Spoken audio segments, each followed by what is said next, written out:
Taste the Daily. Ashwin sweets and snacks, உள்ளம் விரும்பும் சுவைகளின் இல்லம். உண்மையாகவே முருகர் சித்தர் தானா? முருகருக்கு இப்போ நீங்களே நான் இவ்வளோ டெஃபினேஷன் நீங்கள் எது கொடுக்குறீங்க.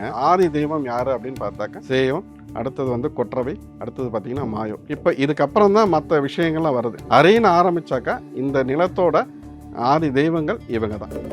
முருகர் இன்னும் வாழ்ந்து கொண்டிருக்கிறாரா? முருகன் வாழ்ந்து கொண்டு இருக்கிறாரா அப்படின்னு பார்த்தாக்கா எல்லா குடும்பத்திலையும் கண்டிப்பாக இன்னைக்கு முருகனை தவிர்த்து இங்கே எந்த ஒரு விஷயமும் நடக்கிறதே கிடையாது. இப்போ விநாயகருக்கு அடுத்து யாருனாக்கா முருகனை தான் நம்ம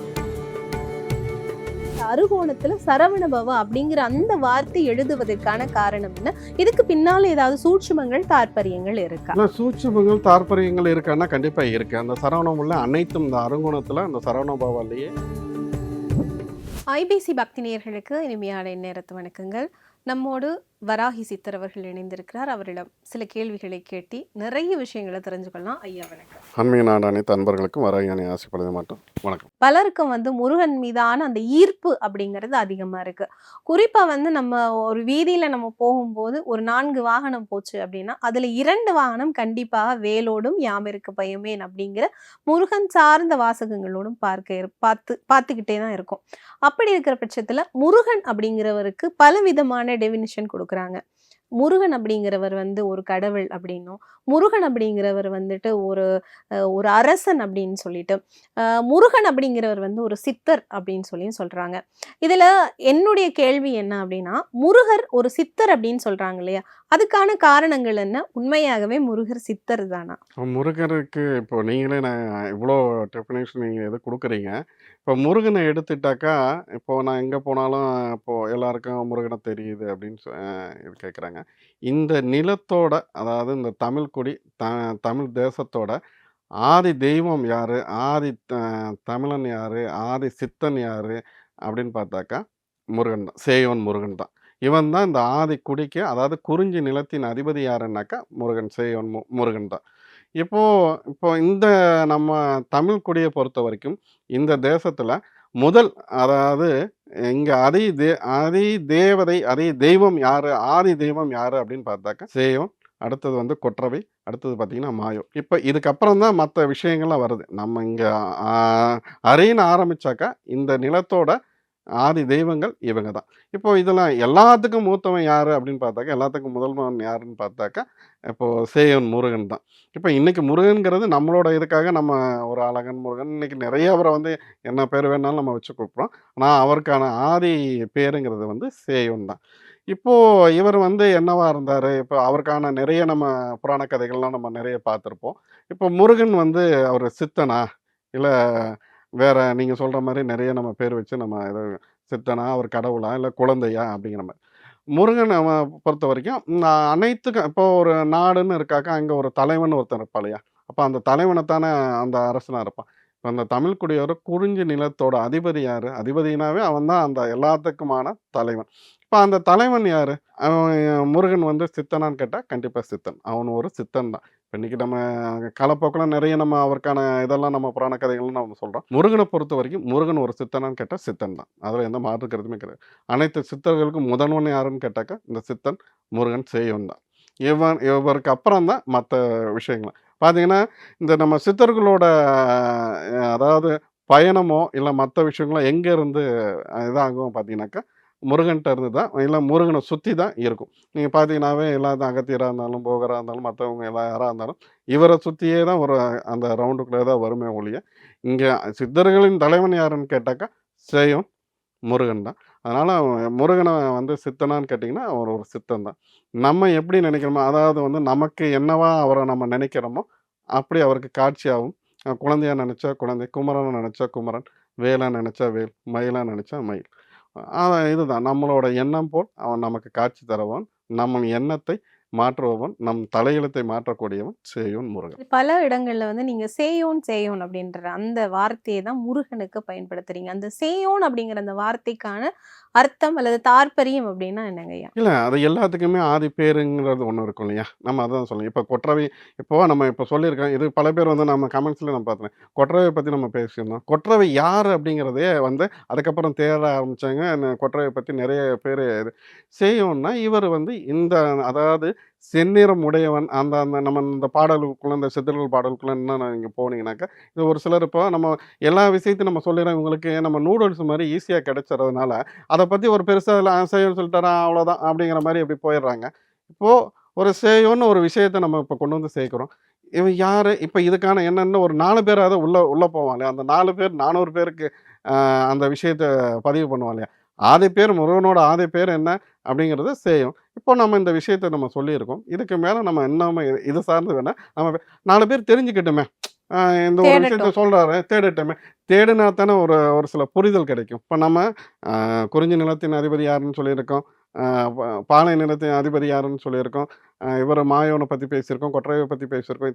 குறிஞ்சி, முல்லை, பாலை நம்ம இது எல்லாத்தையுமே பத்தி நம்ம பேசியிருக்கோம். இவங்களுக்கான அதிபதி தேவதை யாரு அப்படிங்கிறத நம்ம சொல்லியிருக்கோம். இந்த நிலம் எப்படியெல்லாம் வந்தது, அவங்களுக்கான தேவதை யாருங்கிறத நம்ம சொல்லியிருக்கோம். இதெல்லாம் இப்போ ஒவ்வொருத்தரும் தேட தேட தேட அவங்களுக்கு உண்டான தேடல்ங்கிறது இன்னும் அதிகப்படியாயிட்டு இருக்கும். அவங்களுக்கு தேடல் தானே ஒரு விஷயத்த வந்து எல்லார்கிட்டயும் கொண்டு போய் சேர்க்கும். முருகர் யுகம் ஆரம்பம். முருகர் இன்னும் வாழ்ந்து கொண்டிருக்கிறார். இப்படின்றதெல்லாம் நெறைய இடங்கள்ல படுறோம்.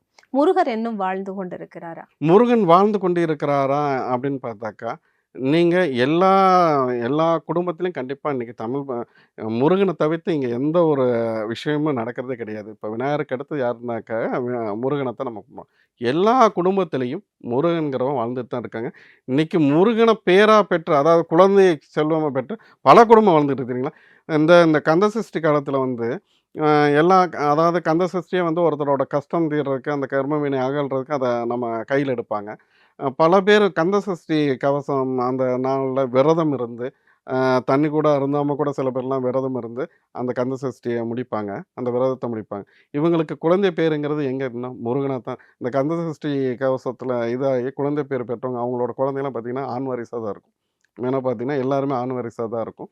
இவங்க இந்த மாரியான பல பேரோட குடும்பத்தில இன்னைக்கு முருகன், அதாவது நம்ம இங்க பழனியா இருந்தாலும் சரி, நம்ம திருச்செந்தூரா இருந்தாலும் சரி, குன்றக்குடியா இருந்தாலும் சரி, இங்க போய் அவங்களுக்கான வேண்டுதல வச்சுட்டு வந்தவங்க. அவங்களுக்கெல்லாம் குழந்தை பேர் இல்லாதவங்க இங்கெல்லாம் போய் வேண்டுதல் வச்சு இன்னைக்கு குழந்தை பேரோட வாழ்றாங்க. இப்படி பல பேரோட அவங்க பார்த்தீங்கன்னா, அவங்க குடும்பத்தில பார்த்தீங்கன்னா, அந்த பேர் பார்த்தீங்கன்னா, ஒண்ணு சரவணனா இருக்கும், இல்ல கார்த்திகேயனா இருக்கும், இல்ல முருகனா இருக்கும். இல்ல அந்த மாரி அறிவழகனா இருக்கும். இந்த மாரி நிறைய இது சார்ந்து நீங்க அந்த பேர பார்த்தாவே அதுக்குள்ள உள்ள போனாவே தெரியும். முருகன் சம்மந்தப்பட்ட அவங்களோட குடும்பத்த ஒவ்வொரு குடும்பத்திலயும் முருகன்கிறவன் வாழ்ந்துகிட்டு தான் இருக்கான். முருகன வந்து என்னைக்கும் நம்ம மறக்கவும் முடியாது, மறைக்கவும் முடியாது. இன்னொரு சாரார் வந்து பேசுறப்போ சில இப்ப இந்த யோக பயிற்சியில இருக்கிறவங்கலாம் சொல்லுவாங்க. முருகர் ஒரு சித்தர். அவர் வந்து விழிப்பு நிலை அடைஞ்சு, ஒரு சித்தி அடைந்து அவர் அடுத்த கட்டத்துக்கு அவர் போயிட்டாரு. நீங்க என்னதான் முருகர் முருகன் கூப்பிட்டாலும் அவர் வருவாரா? அப்படிங்கிறது சந்தேகம் தான். அவர் முத்தி அடைந்த ஒருத்தர போய் நீங்க திருப்ப திருப்ப கூப்பிடுறீங்களே! அப்படின்ற மாரியான சில பேச்சுகள வந்து இந்த இந்த ஆன்மீக வட்டத்துக்குள்ள நாங்க பயணிக்கிறதால நானும் கேட்கிறேன். எனக்கும் அதுல ஒரு ஒரு சந்தேகமும் சில நேரத்துல வந்தது உண்டு. முருகர் அப்படிங்கிறவர் வந்து அந்த சக்தி அப்படிங்கிறத வந்து பூமியில இன்னும் இருக்குதா? அப்படிங்கிற ஒரு கேள்வி இருக்குல்ல. அவர் முக்தி நிலைக்கு போயிட்டாரா? இல்ல அது வந்து சித்தர்ன்னு நம்ம இப்ப பேசுறப்போ இந்த கேள்வி இன்னும் ஆழமா வந்து வருது. அவர் விழிப்பு நிலைக்கு போயிட்டாரா? வீடு பேர் அடைஞ்சுட்டாரா? வீடு பேர் அடைஞ்சவர நம்ம திருப்பி அழைக்கும்போது அவர் வருவாரா? இந்த கேள்விகளுக்கெல்லாம் என்ன பதில்? இப்போ சித்தர் நிலை அடைஞ்சுட்டாக்கா, நமக்கு காட்சி தரமாட்டாங்கங்கிறதெல்லாம் விட, முதல்ல சித்தர் நிலைக்கு போறதுக்கு முன்னாடி பித்தம் தெளிந்தவன் தான் சித்தனாவான் அப்படிங்கிறது. இந்த பித்தத்திலேயே 1000 விஷயங்கள் இருக்கு. பித்தம் தெளிந்தவன் சித்தனாவான். இப்ப சித்தன்கிறவன் என்ன? எல்லாம் தெளிந்து அ தன்னோட இலக்கு என்ன? இறைநிலை. இல்லைன்னா தான் வந்து ஒரு இறைநிலைக்கு அடைதல். இதுதான் ஒரு விஷயம். இப்ப சித்தர் பெருமக்கள் தன்னை உணர்ந்திருப்பாங்க. தன்னை கடவுளா நினைச்சு வாழுவாங்க. இல்லைன்னா தான் கடவுள வந்து சரணாகதியாகி வாழ்வாங்க. இந்த மாரி நம்ம அதாவது வந்து நம்ம இந்த பிறவிய விட்டு நம்ம அடுத்தது முக்தி நிலை அடையறதுக்கு தான். முக்தி அடைஞ்சுட்டாங்க. ஒருத்தரோட வாழ்க்கையில வந்து முக்தி அடைஞ்சுட்டாரு. முக்தி அடைஞ்சதுக்கப்புறம் இவருக்கு வந்து மத்தது இன்னைக்கும் வந்து நம்ம இருக்கிற இத்தனை சித்த பெருமக்கள் கோயில், ஆலயங்கள் நம்ம இத்தனை இடத்துல இருக்கு இல்லையா? இந்த சித்தர் பெருமக்கள வழிபாடு பண்றதுக்குன்னு ஒரு பெருங்கூட்டம் இருக்கு. சித்தர் பெருமக்கள போய் வழிபாடு செஞ்சுட்டு வந்தவங்க யாராவது கஷ்டப்படுறாங்கன்னு சொல்லுங்க. இல்லை யாருக்காவது அவங்களோட வாழ்க்கையில் மாற்றம் வரலைன்னு சொல்லுங்கள். கிடையவே கிடையாது. இப்போ இத்தனை சித்தர் பெருமக்கள் இத்தனை சித்தர் பெருமக்களுக்கும் அப்பன் யாரு? சித்தன் சேயோன் முருகன். இப்போ அவன் முக்தி அடைஞ்சிட்டான், இல்லை அவனுக்கு அந்த முக்தி அடைஞ்சதுனால எதுவுமே தெரியாமல் போச்சுன்னா, இத்தனை சித்தர் பெருமக்களுக்கும் சித்தர் சமாதிகளுக்கு போயிட்டு வந்ததுக்கு வாழ்க்கையில் மாற்றம் வருதுன்னா, அப்போ அவன் பாதம் போய் சரணாகதியானா, அந்த அவ்வளோ பெரிய சித்தன்கிட்ட போய் நம்ம சரணாகதியானா, அது எப்படி நமக்கு தெரியாமல் போயிடும்? ஒரே விஷயந்தான். எல்லா தெய்வத்துக்கும் நம்ம வந்து குழந்தைங்க தான். இப்போ முருகனுக்கு வந்து இந்த நாட்டில் எல்லாரும் அவனோட குழந்தைங்க தான். தாய்க்கு தெரியாத தன் குழந்தைக்கு என்ன தேவைன்ட்டு. அ அதாவது வந்து இதெல்லாம் வந்து வாதத்துக்கு வேணா நம்ம பேசலாம். அவன் முக்தி அடைஞ்சுட்டான், இல்ல அவரு வீடு பெற்றுட்டாரு, அதனால அவருக்கு வந்து எந்த ஒரு இதுவுமே கிடையாதுன்னு. அனைத்துக்கும் முதல்வன் அவன். அவன் எப்படி இந்த உலகத்த விட்டு வீடு பெறுவான்? அதே கிடையாது. உலகமே அழிந்தாலும் முருகனின் அந்த நாமம் வந்து அழியாது. அவனோட அந்த அ வரலாறுங்கிறது அழிய போறது கிடையாது. அவரோட பவருக்கு ஈடு இணை கிடையாது. இப்போ நம்ம இன்னொரு விஷயத்த குறிப்பிடலாமே. இப்போ பல பேர் வந்து எல்லாரும் முருகன், முருகன், முருகன் நீங்க பேசுறீங்க. முருகன கும்பிட்டாரு. யார் ஒருத்தன் தன்னோட வாழ்க்கையில மாற்றம் வேண்டும், இல்ல கஷ்டப்படுறாங்களோ, என்ன ஒரு விஷயமா இருந்தாலும் சரி, உடனே கூப்பிட்டா அதாவது இப்ப நான் ஒரு வராகியோட உபாசனை. வராகிய கும்பிடணும்னா கரெக்ட்டா இருக்கணும். நம்ம கரெக்ட்டா இருந்தா அவ நமக்கு உண்டான அந்த பலன குடுப்பா. இப்ப முருகன்னா யார் கூப்பிட்டாலும் உடனே மனம் இறங்கி வந்து அவங்களுக்கு உண்டான அந்த நல்லத செய்யக்கூடியவன் முருகன். ஒரு 11 வாரம் நீங்க யாரா இருந்தாலும் பக்கத்துல இருக்கிற ஒரு முருகன் ஆலயத்துக்கு செவ்வாய்க்கிழமை நீங்க போய் வழிபாடு செஞ்சுட்டா, நீங்க ஒண்ணும் பெருசா போய் அர்ச்சனை, அபிஷேகம் எதுவுமே நீ பண்ண வேண்டாம். நேரா போ. அவன் பாதம் சரணாகதியாக முடிஞ்சா காலையில பிரம்ம முகூர்த்தத்துல எந்திரிச்சு அவன நினைச்சு விளக்கேத்தி, அ திருமுருகாற்றுப்படை அந்த அதுவோ இல்ல திருப்புகழையோ நீங்க பாராயணம் செஞ்சுட்டு வாங்க. ஒரு 11 வாரத்துல நீ 3 வாரம் போய் செவ்வாய்க்கிழமை போயிட்டு வந்தா தான் உன்னோட வாழ்க்கையில மாற்றம் கண்டிப்பா நிகழ்ந்தே தீரும். 11 வாரத்துக்குள்ள நீ எதுக்காக போறியோ அந்த காரியம் நிறைவேறியே தீரும். இதுதான் உண்மை. ஏன்னா முருகன பொறுத்தவரைக்கும் நெனச்ச மாரி அவரோட அருட்கடாட்சம் குடுத்தே தீருவார். முருகர் அப்படின்ற அந்த குமர கடவுள் 4000 ஆண்டுகள் வந்து இளமையாகவே வாழ்ந்தார் அப்படின்னு சொல்லி எல்லாம் நம்ம கேள்விப்படுறோம். இது உண்மைதானா? இது சாத்தியமா? இல்ல 4000 இது ஒரு தவறான கருத்துங்கிறது தான் என்னோட கருத்தா இருக்கும். இவன் முருகன பொறுத்தவரைக்கும் ஆதி தெய்வமே முருகன் நான் சொல்றேன். இவன் 4000 எங்க நம்ம தமிழ் கொடியோட வரலாறே உங்களுக்கு தெரியும் இல்லையா? நம்ம 4000 இது நம்ம ஒரு பேச்சு வழக்குல நம்ம சொல்றது தானே. 4000 வருஷம், 5000 வருஷம், நம்ம சங்க இலக்கியத்துக்கே எத்தன ஆயிரம் வருஷங்கிறது உங்களுக்கு தெரியும். இதுக்கெல்லாம் அப்பன் யாருங்கிறது நம்ம தெரியும். முருகன் தான் தெரியும். தமிழ் வளர்த்த நம்ம தமிழ் சங்கம் மதுரையில இருக்கு. இது எல்லாமே அதாவது நம்ம ஒரு பேச்சு வழக்குல 4000 ஆண்டு, 5000 ஆண்டு வேணா நம்ம சொல்லலாம் ஒழிய, அந்த இன்னும் 10,000 ஆனா, லட்சம் ஆண்டா இருந்தாலும் அவன் அழகன், கு குமரன், அறிவழகன். சரியா? இதுதான் விஷயமே ஒழிய, நம்ம அதுக்காக இந்த மாரி புதுசா ஒரு சில விஷயத்துக்கு இதெல்லாம் நம்ம சொல்லணும்னு அவசியமே இல்ல.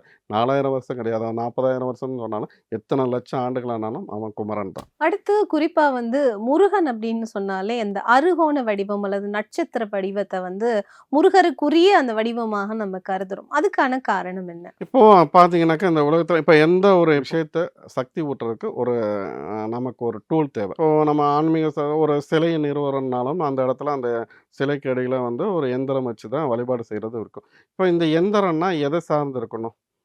நமக்கு அதுக்கு ஒரு உயிர் இருக்கணும். அப்போ அந்த ஓம்ங்கிற அந்த உயிருக்குள்ள அந்த அருங்கோணத்த இட்டு, இந்த அருங்கோணத்துல அந்த உயிருக்கு நம்ம இது குடுக்கணும் இல்லையா? உயிர் ஊட்டணும் இல்லையா? அந்த உயிர் ஊட்டுறதுக்கு என்ன நம்ம தேவைப்படும்? இந்த சரகண பவ, சரவண பவ இதுதான் வந்து. இப்ப இந்த சரவண பவ, சரகண பவ இத நம்ம ஒருத்தன் நம்ம சொல்லிட்டே இருக்கணும்னா, நம்மளோட வாழ்க்கையில அ அது ஆட்டோமேட்டிக்கா நமக்கு உண்டான என்ன மாற்றத்த செய்யணுமோ, அத செய்ய ஆரம்பிக்கும். அதுபோல இந்த எந்திரத்துல என்ன பண்ணுவாங்க? சரகண பவ, சரவண பவ இந்த மாரி நம்ம அதுக்குண்டான அந்த வாக்கியங்கள அதில ஃபுல்ஃபில் பண்ணியிருப்பாங்க. இது என்ன ஆகும்? இத வந்து நம்ம உச்சாரணம் பண்ண போக, இல்ல ஒரு இடத்துல வச்சு நம்ம அதுக்கு உண்டான எந்திரத்துக்கு உண்டான பூஜை புனஸ்காரங்களோ, அந்த எந்திரத்துக்கு உண்டான மத்த விஷயங்கள நம்ம செய்யும்போது, உயிரூட்டும்போது, அது உயிர்ப்பா இருக்கும். இப்ப அந்த அருங்கோணம் தான் பார்த்தீங்கன்னாக்கா, அனைத்தும் இந்த உலகத்தோட சராசரமும் எதுக்குள்ள அடக்கம்னா, இந்த அருங்கோணத்துக்குள்ள அடக்கம். இந்த அருங்கோணத்துக்குள்ள அப்போ இப்ப எல்லாத்தையும் இப்போ பஞ்சபூதங்களையும் இதுக்குள்ள நம்ம அடக்கி, அதுக்கு உயிர்ப்பு குடுத்து, நம்ம உயிர்ப்ப வைக்கிறது. அதுக்கு நம்ம ஒரு டூல் தான் இந்த எந்திரம். இந்த எந்திரத்தில தான் இந்த அருங்கோணம் போடுவாங்க. இல்ல மத்த விஷயம் இது இந்த மாந்திரீகம் சார்ந்து அந்த ஒரு சில விஷயத்துக்கு பயன்படுவாங்க. ஆன்மீகத்திலயும் இன்னைக்கு எந்திரங்கள பயன்படுத்துறாங்க. அதுல இந்த ஒரு சில விஷயங்கள்லாம் நம்ம இது சார்ந்து இன்னும் பேசணும்னு இன்னும் அதுக்குள்ள நான் சில விளக்கங்கள சொல்றேன். பொதுவாவே வந்து அருணகிரிநாதர் ஒரு வார்த்தை சொல்லுவார். "முத்தமிழால் வைதாரையும் வாழ வைப்பான் முருகன்" அப்படின்னு. ஒரு கடவுள் வந்து திட்டும்போது வாழ வைப்பாரா? இது ஒரு பெரிய கேள்வியா நெறைய பேருக்கு இருக்கும். நம்ம ஒரு கடவுள பார்த்து இப்படி திட்டுறோமே, திட்டும்போது வாழ வைப்பாரா? இல்ல இப்போ இது எல்லாருக்கும் இருக்கிற ஒரு கேள்வி. இது ஒரு 2 விதமா நம்ம சொல்லலாம். இப்போ அ அது ஆன்மீகத்தில நம்ம ஒரு சராசரி மனிதன் வந்து என்ன பண்ணுவான், ஒரு தெய்வத்த வந்து பாராட்டியோ, இல்ல சீராட்டியோ, இல்ல புகழ்ந்தோ பாடி தான் நம்மளோட அந்த பாடல்கள் தான் இருக்கும். இதே வந்து அந்த முக்தி நிலை அடைஞ்சவங்களோ, இல்ல அந்த ஒருத்தவங்க மேல ஒரு பற்று கொண்டு, வெறி கொண்டு இருக்கிறவன். இப்போ முருகன வந்து முருகன் மேல பக்தி வெறியா இருப்பாங்க தெரியுங்களா? அந்த காவடி எடுத்து வரவங்க, முருகன திட்டுவாங்க. "ஏய் உனக்காண்டி நான் வரேன்டா. நீ" அப்படின்னு சொல்லி இன்னும் ஒரு சில விஷயங்கள கண்டிப்போட கேட்பாங்க. ஏன்னா, அந்த அளவுக்கு அவங்களுக்கான பிணைப்பு, இறுக்கம் இருக்கும். இப்போ அதேபோல இப்ப இந்த மந்திரங்கள்லே பார்த்தீங்கன்னாக்கா, அ நம்ம ஆன்மீகம் சார்ந்து இன்னும் ஒரு சில விஷயத்தில பார்த்தீங்கன்னாக்கா, அந்த மாந்திரிகர்களோ, மத்த ஆட்களோ என்ன பண்ணுவாங்க அப்படின்னாக்கா, இப்ப நீங்க ஒரு விஷயத்த "முருகா எனக்கு இத செஞ்சு குடுப்பியா? செஞ்சு குடு" அப்படின்னு நம்ம கேட்போம். இப்ப இத மத்தவங்க எப்படி இது பார்ப்பாங்க, உத்தரவு போடுவாங்க. "முருகா நீ இத செய்ற. நான் உன்கிட்ட கேட்கிறேன். நீ எனக்கு செய்ற" அப்படின்னு. என்னன்னா, இவங்க 2 பேருக்குள்ள அது அதிகாரம் கிடையாது. அன்பு கட்டளைகள், அன்பு பரிமாற்றம்.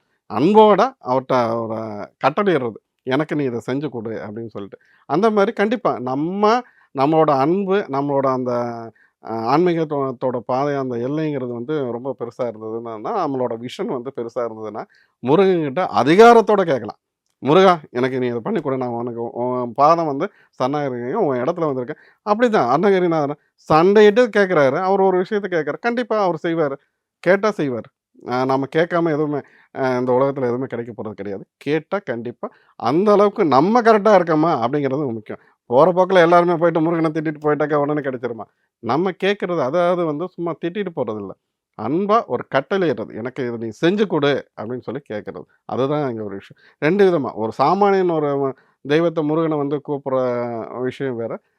அதே வந்து ஒரு முதிர்ந்த நிலையில ஒருத்தன் வந்து முருகன அணுகுறது, அத கேட்கிறது தான். அத நம்ம அந்த மந்திரங்கள்லயே நெறைய விஷயம் இருக்கு. அதர்வண வேதத்திலயும் சரி, மத்த மந்திரங்களும் சரி, இது வந்து நம்ம கேட்கிற விதம்னு ஒண்ணு இருக்கு. அந்த கேட்கிற விதத்துல கண்டிப்பா குடுப்போம். நிச்சயமா. இந்த இடத்துல தான் எனக்கும் ஒரு ஒரு விஷயம் வந்து கனெக்ட் ஆகுது. எப்படி அப்படின்னு சொன்னா, சிவபெருமானுக்கே வந்து சுந்தரமூர்த்தி நாயனார் வந்து ஒரு தேவாரம் பாடியிருப்பார். "பித்தா பிறைசூடி" ம். அப்படின்னு சொல்லி. அந்த இடத்துல வந்து பித்தனே அப்படின்னு சொல்லி சிவனையே சொல்லி அவங்க அந்த அந்த உறவு முறை ஒரு நட்பு உறவு முறையோட வந்து அவங்க திட்டுறாங்க அப்படிங்கிற விஷயத்தையெல்லாம் நம்ம பார்க்குறோம். இந்த முத்தமிழால் வந்து முத்தமிழ் மீது காதல் கொண்ட முருகன வைதாலும் வாழ வைப்பார் தான் அப்படிங்கிற ஒரு விஷயம் இங்க புலனாகுது. அடுத்து வந்து நம்ம ஏற்கனவே அந்த அருகோண பத்தி பேசும்போது சரவண பவ அப்படின்னு சொல்லப்படுகின்ற அந்த வார்த்தைகளை நம்ம சொல்லுவோம். சரவணன் அப்படின்றது முக்கியமா இந்த அருகோணத்துல சரவண பவ அப்படிங்கிற அந்த வார்த்தை எழுதுவதற்கான காரணம் என்ன? இதுக்கு பின்னால ஏதாவது சூட்சுமங்கள், தாற்பயங்கள் இருக்கா? இல்ல சூட்சுமங்கள், தாற்பரியங்கள் இருக்கான்னா, கண்டிப்பா இருக்கு. அந்த சரவணம் உள்ள அனைத்தும் இந்த அருங்குணத்துல அந்த சரவண பவாலயே